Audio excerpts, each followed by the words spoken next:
CM ಪತ್ನಿ ಮೂಡಾ ನಿವೇಶನಗಳನ್ನು ವಾಪಸ್ ಕೊಡ್ತೀನಿ ಅಂತ ಮಾಡಿರ್ತಕ್ಕಂಥ ನಿರ್ಧಾರವನ್ನ ವಿಪಕ್ಷಗಳು ಹೇಗೆ ನೋಡ್ತವೆ? ಇದು ಪ್ರಶ್ನೆ. ಇದು ವಿಪಕ್ಷಗಳಿಗಂತೂ ಆಹಾರ ಆಗೇ ಆಗಿದೆ. ಈಗಾಗಲೇ ಮೂಡಾ ಸೈಟ್ ಹಗರಣಕ್ಕೊಂದು ಟ್ವಿಸ್ಟ್ ಸಿಕ್ಕಿದೆ. ಸೈಟ್ ವಾಪಸ್ ಕೊಡೋದಕ್ಕೆ ಸಿಎಂ ಪತ್ನಿ ಪಾರ್ವತಿ ಅವರು ನಿರ್ಧಾರವನ್ನ ಮಾಡಿದ್ದಾರೆ. ಮೊದಲೇ ಯಾಕೆ ಈ ನಿರ್ಧಾರವನ್ನ ಮಾಡಲಿಲ್ಲ? ಸೈಟ್ ವಾಪಸ್ನಿಂದ ಪ್ರಕರಣದ ಗಂಭೀರತೆ ತಗ್ಗುತ್ತಾ ಅಂತ ವಿರೋಧ ಪಕ್ಷ ಈಗ ಪ್ರಶ್ನೆಯನ್ನ ಮಾಡ್ತಾ ಇದೆ. ವಿರೋಧ ಪಕ್ಷದವರ ಪ್ರಶ್ನೆ ಈಗಾಗಲೇ ಮಾತಾಡಿದ್ದಾರೆ. ಪ್ರಹ್ಲಾದ್ ಜೋಶಿ, ಅಶೋಕ್ ಅವರು, ವಿಜೇಂದ್ರ ಅವರು ಎಲ್ಲ ಟ್ವೀಟ್ ಮಾಡಿದ್ದಾರೆ. ಅವ್ರು ಹೇಳೋ ಪ್ರಕಾರ ಕದ್ದ ಮಾಲನ್ನ ವಾಪಸ್ ಕೊಟ್ರೆ ಕಳ್ಳ ನಿರಪರಾಧಿ ಆಗ್ತಾನಾ ಅಂತ ಅಶೋಕ್ ಅವರು ಪ್ರಶ್ನೆ ಮಾಡಿದ್ದಾರೆ. ನಾವು ಹೇಳಿದ್ದು ದಾಖಲೆಗಳು ನಮ್ಮ ಹತ್ರ ಮಾತಾಡಿಸ್ತಾ ಇದ್ದೀರಿ ಅಂತ ಹೇಳ್ತಾನೆ ಇದ್ವಿ. ಅದೇ ದಾಖಲೆಗಳು ಇವತ್ತು ಅವ್ರಿಗೆ ಮುಳುವಾಗಿದೆ, ತಪ್ಪಾಗಿದೆ ಅಂತ ಅವ್ರಿಗೆ ಮನವರಿಕೆ ಆಗಿದೆ. ನನಗೊಂದು ಹೆಮ್ಮೆ, ಗರ್ವ ಏನು ಅಂದರೆ ನಾವು ಎತ್ತಿದ ಡಾಕ್ಯುಮೆಂಟ್ ಕರೆಕ್ಟ್ ಇದೆ, ನಿಮಗೆ ಕುತ್ತಿಗೆಗೆ ಬಂದಿದೆ ಅನ್ನುವಂಥದ್ದಾಗಿದೆ. ಸತ್ಯಮೇವ ಜಯತೆ. ಇದು ಶ್ರೀವತ್ಸ ಅವರ ಮಾತು.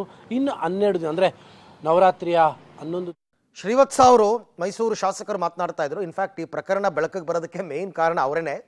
ಎಲ್ಲ ದಾಖಲೆಗಳನ್ನು ಅವರು ಕಲೆಕ್ಟ್ ಮಾಡಿದ್ದು, ಮತ್ತೆ ಮೊದಲು ಮುಖ್ಯಮಂತ್ರಿಗಳ ವಿರುದ್ಧ ಮಾತನಾಡಿದ್ದು ಎಲ್ಲವೂ ಕೂಡ ಶ್ರೀವತ್ಸ ಅವರೇ. ಅವ್ರು ಹೇಳ್ತಾ ಇದ್ರು, ಈಗ ನಾವು ಕೊಟ್ಟ ದಾಖಲೆಗಳು ಸರಿ ಇದೆ, ಆ ವಿಚಾರದಲ್ಲಿ ನಮಗೆ ಹೆಮ್ಮೆ ಇದೆ, ಗರ್ವ ಇದೆ ಅಂತಕ್ಕಂಥದ್ರ ಬಗ್ಗೆ ಶ್ರೀವತ್ಸ ಅವರು ಮಾತನಾಡಿದ್ದಾರೆ. ಸೊ ಇನ್ನು ನಾನು ಮಾತನಾಡ್ತಾ ಇದ್ದೆ ವಿಪಕ್ಷಗಳ ಟಾರ್ಗೆಟ್ ಏನು ಅಂತ ಅಂದ್ಬಿಟ್ಟು, ಅದನ್ನು ನೋಡ್ತಾ ಹೋಗೋಣ.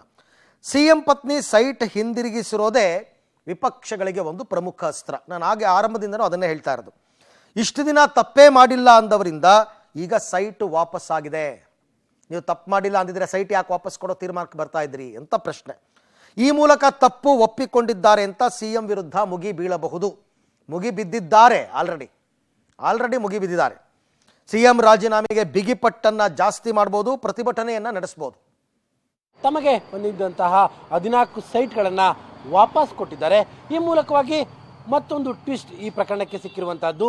ಈಗ ಈ ಪ್ರಕರಣವನ್ನು ಮೂಲತಃವಾಗಿ ಬಯಲು ಎಳೆದಂತಹ ಶಾಸಕರಾಗಿರುವಂತಹ ಶ್ರೀವತ್ಸ ಅವರಿಗೆ ನಮ್ಮ ಜೊತೆಲಿದ್ದಾರೆ. ಸರ್, ಆರಂಭಿಕವಾಗಿ ನೀವು ಮೊದಲಿಂದನೂ ಕೂಡ ಹೇಳ್ತಾ ಇದ್ರಿ ಸೈಟ್ಗಳನ್ನು ವಾಪಸ್ ಕೊಡಿ ಅಂತ. ನೀವು ಒಂದು ಮೊದಲನೇ ಸಲಹೆಯನ್ನು ಕೊಟ್ಟಿದ್ರಿ. ಈಗ ಸೈಟನ್ನು ವಾಪಸ್ ಕೊಟ್ಟಿದ್ದಾರೆ. ಈಗ ತನಿಖೆ ಏನಾಗ್ಬೋದು? ಅಲ್ಲ, ಈಗ ಏನು ಸೈಟ್ಗಳನ್ನ ವಾಪಸ್ ಕೊಟ್ಟಿರೋದರಿಂದ ಏನೂ ಲಾಭ ಆಗಲ್ಲ. ಮೊದಲನೇ ದಿವಸ 3 ತಿಂಗಳಿಂದ ನಾವೇನು ಹೇಳ್ತಾ ಇದ್ವಿ ಸೈಟ್ ಸರೆಂಡರ್ ಮಾಡಿಬಿಡಿ ಅಂತ, ಅವತ್ತು ಮಾಡಿದ್ದಿದ್ರೆ ಮೈಸೂರಲ್ಲ ಕರ್ನಾಟಕದ ಘನತೆಯೂ ಹೆಚ್ಚಿರೋದು, ಮುಖ್ಯಮಂತ್ರಿಗಳು ನಿಜಕ್ಕೂ ಒಂದು ಒಳ್ಳೆಯ ಸ್ಥಾನದಲ್ಲಿ ಇರೋರು. ಈಗ ಸಮಯ ಮೀರೋಗಿದೆ, ಕೋರ್ಟಲ್ಲಿದೆ, ಏನು ತೀರ್ಪು ಬಂದಾಗಿದೆ. 3 ತಿಂಗಳಲ್ಲಿ ನೀವು ಚಾರ್ಜ್ ಶೀಟ್ ಫೈಲ್ ಮಾಡಿ ಅಂತ ಹೇಳಿದ್ದಾರೆ. ಎಲ್ಲವೂ ಆದಮೇಲೆ ಈಗ ನನಗೆ ಬೇಡ, ಕ್ರಯಪತ್ರ ವಾಪಸ್ ತೊಗೊಂಬಿಡಿ ಅಂದರೆ ಯಾವ ಆಯುಕ್ತರು ತಗೊಳಕ್ಕೆ ಸಾಧ್ಯ? ಕೇಸ್ ನಡಿಬೇಕಾದ್ರೆ ಹೇಗೆ ಆಯುಕ್ತರು ರದ್ದು ಮಾಡಿಬಿಡ್ತಾರೆ?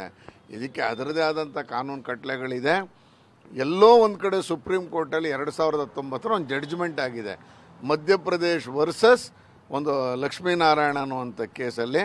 ಅದರಲ್ಲಿ ಹೇಳ್ತಾರೆ ಪಬ್ಲಿಕ್ ಸರ್ವೆಂಟು ತನಗೆ ಬೇಕಾದಾಗ ಕಾಂಪ್ರಮೈಸ್ ಮಾಡ್ಕೊಂಬಿಟ್ರೆ ಕೇಸು ವೀಕ್ ಆಗೋಕ್ಕೆ ಸಾಧ್ಯನೇ ಇಲ್ಲ ಅನ್ನುವಂಥ ಒಂದು ಜಡ್ಜ್ಮೆಂಟನ್ನು 2019 ಸುಪ್ರೀಂ ಕೋರ್ಟ್ ಕೊಟ್ಟಿದ್ದಾರೆ.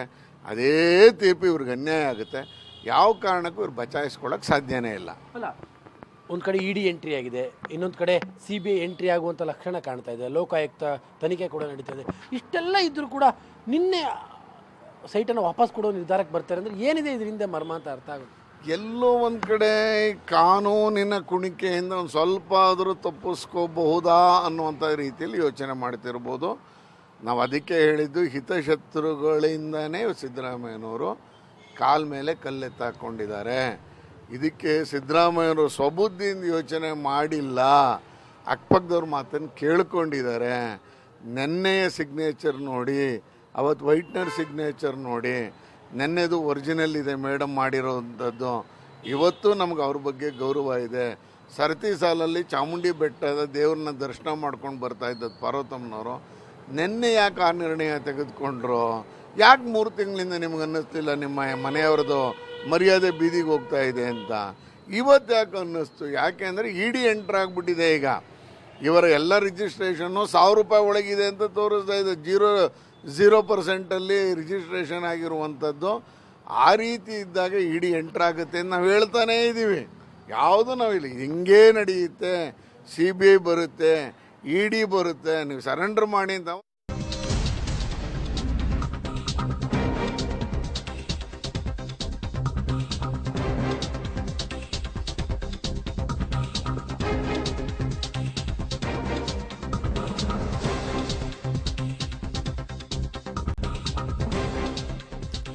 ಓಕೆ, ಇನ್ನು ಟಿ.ಜೆ. ಅಬ್ರಹಂ ಮತ್ತೋರ್ವ ದೂರುದಾರ ಪಬ್ಲಿಕ್ ಟಿವಿ ಜೊತೆ ಮಾತನಾಡಿದ್ದಾರೆ. ಅವ್ರು ಹೇಳ್ತಾರೆ, ಮೊದಲೇ ಸೈಟ್ಗಳನ್ನ ಮರಳಿಸಬೇಕಾಗಿತ್ತು, ವಾಪಸ್ ಕೊಡಬೇಕಾಗಿತ್ತು, ಈಗಲ್ಲ. ಅವಾಗ ಹ್ಯೂಬ್ಲೋ ವಾಚ್ ಹಗರಣದಲ್ಲೂ ಹೀಗೆ ಮೊದಲಿಗೆಲ್ಲ ಕೊಡದೇನೆ ಕೊನೆಗೆ ಅದನ್ನು ಸರೆಂಡರ್ ಮಾಡಿದ್ರು. ಈಗ ಸೈಟ್ಗಳನ್ನ ಸರೆಂಡರ್ ಮಾಡ್ತಾ ಇದ್ದಾರೆ. ಆದರೆ ಈ ಪ್ರಕರಣವನ್ನ ತಾರ್ಕಿಕ ಅಂತ್ಯಕ್ಕೆ ತೆಗೆದುಕೊಂಡು ಹೋಗ್ತೀವಿ, ತನಿಖೆ ಮಾಡೇ ಮಾಡ್ತೀವಿ ಅಂತ ಟಿ.ಜೆ. ಅಬ್ರಹಂ ಮಾತನಾಡಿದ್ದಾರೆ. ಇವರು ಮತ್ತೊಬ್ಬ ದೂರುದಾರ ಸ್ನೇಹಮಯಿ ಕೃಷ್ಣ ಅವರ ಜೊತೆನಲ್ಲಿ ಇವರು ಕೂಡ ದೂರು ಕೊಟ್ಟಿದ್ರು. ನಡೆದ ಅಕ್ರಮ ಸೈಟ್ ಸಂಬಂಧಪಟ್ಟಂತೆ ಈಗ ಸಿಎಂ ಪತ್ನಿ ಅವರು ಮೊದಲ ಬಾರಿಗೆ ತಾನು ಪಡೆದುಕೊಂಡಿದ್ದಂತ 14 ಸೈಟ್ ಅನ್ನ ಹಿಂತಿರುಗಿಸ್ತೇನೆ ಅಂತ ಹೇಳಿ ಮೂಡ ಆಯುಕ್ತರಿಗೆ ಪತ್ರವನ್ನ ಬರೆದಿರುವಂತದ್ದು. ಅದರ ಬಗ್ಗೆ ಮಾತಾಡಲಿಕ್ಕೆ ನನ್ನ ಜೊತೆ ಆರ್ಟಿಐ ಕಾರ್ಯಕರ್ತರಾಗಿರುವಂತ ಟಿ.ಜೆ. ಅಬ್ರಹಂ ಸರ್ ಅವರಿದ್ದಾರೆ. ಸರ್, ಮೊದಲನೇದಾಗಿ ನಿಮ್ಮ ಹೋರಾಟಕ್ಕೆ ಅಂದ್ರೆ ಸಿಎಂ ಎಲ್ಲ ಒಂದ್ ಕಡೆ ಯುದ್ಧಕ್ಕೂ ಮುಂಚೆ ಶಸ್ತ್ರತ್ಯಾಗ ಮಾಡಿಬಿಟ್ರ ಅಂತ ಅನಿಸ್ತಾ ಇದೆ. ಇದು ಅವ್ರದ್ದು ಹೊಸದಲ್ಲ. ಇದು CM ಕಡೆಯಿಂದ ಇದು ಮೊದಲನೇ ಬಾರಿ ಅಲ್ಲ, ಇದು 2ನೇ ಬಾರಿ. ನಾನು ಹುಬ್ಳೋ ವಾಚು ಕಂಪ್ಲೇಂಟ್ ಹಾಕಿ ಹಗರಣ ಹೊರಗೆ ತಂದಿದ್ದ ತಕ್ಷಣ ವಾಪಸ್ ಕೊಟ್ಬಿಟ್ರು ಹುಬ್ಳೋ ವಾಚು. ಈಗ 14 ಸೈಟು ಹಂಗೆ ಮಾಡಿದ್ದಾರೆ. ಇದು ಮೊದಲೇ ಮಾಡಿರೋ ಸ್ವಲ್ಪ ಮರ್ಯಾದೆ ಉಳ್ಕೋತಾ ಇತ್ತು. ಈಗ ನಾವು ಈ ಲೆವೆಲ್ಗೆ ನಾವು ಮುಂದುವರೆದ ಮೇಲೆ ಕೊಟ್ಟರೆ ಏನು ಸುಖ? ಸರ್, ಈಗ ಲೋಕಾಯುಕ್ತ ಆಯಿತು, ಲೋಕಾಯುಕ್ತ ಆಗ ತನಕನಿಗೂ ಸುಮ್ಮನಿದ್ದಂಥ ಸಂದರ್ಭದಲ್ಲಿ ಇವತ್ತು ಇಡಿಯಲ್ಲಿ FIR ಆಗ್ತಿದ್ದಂಥ ಈ ಒಂದು ನಿರ್ಧಾರದ ಹಿಂದೆ ಏನಿದೆ? ನನಗೆ ಇಡಿ ಹೆಂಗೆ ಬರ್ತಾರೆ ಅನ್ನೋದು ನನಗೆ ಅರ್ಥ ಆಗ್ತಾ ಇಲ್ಲ. ಇಡಿಗೆ ಪ್ರಾವಿಷನ್ ಎಲ್ಲಿದೆ? ಮನಿ ಲಾಂಡ್ರಿಂಗ್ ಅಂತಾರೆ. ಮನಿ ಲಾಂಡ್ರಿಂಗ್ ಅಂತ ಹೇಳಿದ್ರೆ ಏನು ಹೇಳಿ? ದುಡ್ಡು ನೀವು ಒಂದು ಕಡೆಯಿಂದ ಒಂದು ಅಕ್ರಮವಾದ ಒಂದು ಬ್ಯಾಂಕಲ್ಲಿ ಇಟ್ಟು ಅದನ್ನು ಯಾರಿಗೂ ಗೊತ್ತಿಲ್ಲದಿರ ಸುಳ್ಳು ಅಕೌಂಟ್ಗೆ ಕಳಿಸಿ, ಅದು ಓಕೆ. ಇದು ಇಟ್ಸ್ ಕ್ರಿಮಿನಲ್ ಆ್ಯಕ್ಟ್ ಅಷ್ಟೇ. ಇದು ಮನಿ ಲಾಂಡ್ರಿಂಗ್ ಆ್ಯಕ್ಟಲ್ಲಿ ಬರಲ್ಲ. ಬಟ್ ಅದು ಹೆಂಗೆ ಮಾಡ್ತಾರೋ ಅವ್ರಿಗೆ ಇಷ್ಟ ಬಂದಂಗೆ ಮಾಡ್ಕೋತಾರೆ. That's my feeling.